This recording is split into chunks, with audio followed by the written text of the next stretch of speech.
So, fourth contestant, di ko alam kung anong tribo. I think alam ko na to, Matigsalog. Familiar ko yung bangs kasi nila. Yung bangs ng Matigsalog, yan ha. Ano yan? Yan yung kanyang pinaka... We want to witness your performance today. Ladies and gentlemen, please help me welcome Kristen Faith Gawina, Matigsalog. Ayun, sabi ko na. Matigsalog.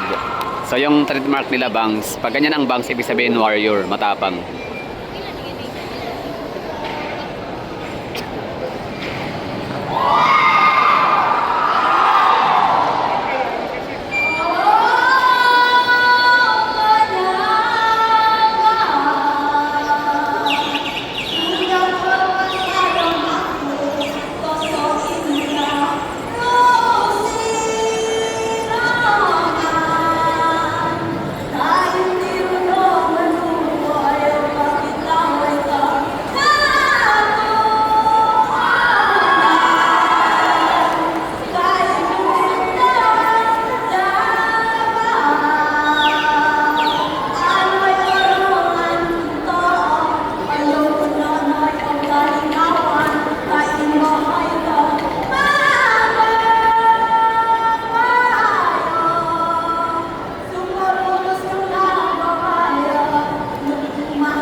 base kasi ako'y nanonood talaga dati pa, like matagal na rin, no? Mga 2005, 6, 7, 8, mga ganyan, no?